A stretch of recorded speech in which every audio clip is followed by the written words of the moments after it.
আজকের ব্রেকফাস্টে আছে হচ্ছে ব্রেড বাটার টোস্ট, তার সাথে হচ্ছে অমলেট।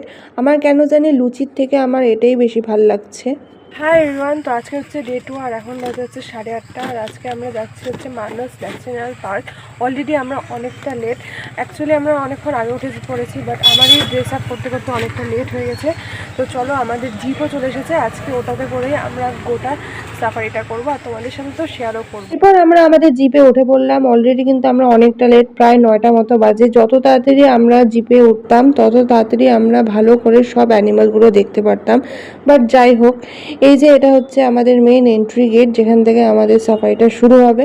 তো আমরা সবাই মিলে উঠে পড়েছিলাম। বেশ অনেক কয়টা অ্যানিমালসই কিন্তু আমরা দেখেছি।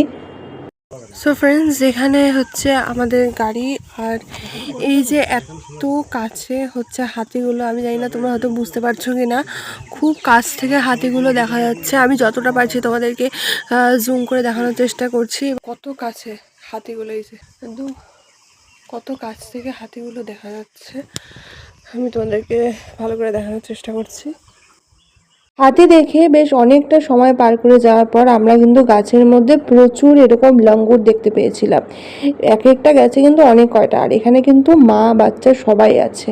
সো এবার কিন্তু আমরা ভুটানে ঢুকে পড়েছি, আর এই যে এখানে রয়্যাল মানস লেখা, আর এইখানে হচ্ছে গেট। এবার আমরা ভুটানের দিকে যাব। এখন বাজে হচ্ছে ওই 11:15টার মতো, আর এখন আমরা এসেছি হলো মুভিং ব্রিজে।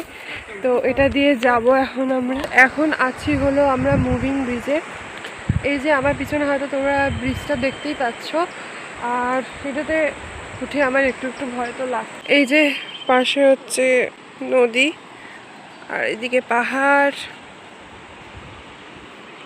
এখন তো প্রায় দুপুর দুপুর হয়ে গেছে। আমরা লাঞ্চ করতে এসেছিলাম মারাংদার জঙ্গল ক্যাম্পে। এখানে কিন্তু পাশে ক্যাম্পও আছে, তার সাথে সাথে এখানে হোটেলও আছে। তো আমরা এখানে খেতে এসেছিলাম।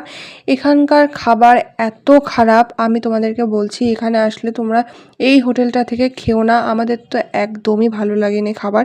সাথে আমরা চিকেনও নিয়েছিলাম। আমরা যাও বা খেতে পেরেছিলাম, আমার মা তো খেতেও পারিনি। খাওয়া দাওয়া কমপ্লিট করার পর আমরা কিন্তু গাড়িতে উঠে পড়েছিলাম। তারপর কিছুক্ষণ গাড়িটা চলার পরে দেখি যে আমাদের গাড়িটা বন্ধ হয়ে যায়, কারণ রেডিয়েটারে জল ঢুকে গেছিলো।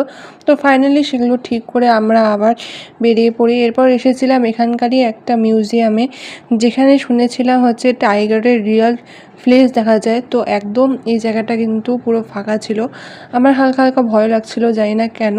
এখানে অনেক অ্যানিমালসের বোনও ছিল।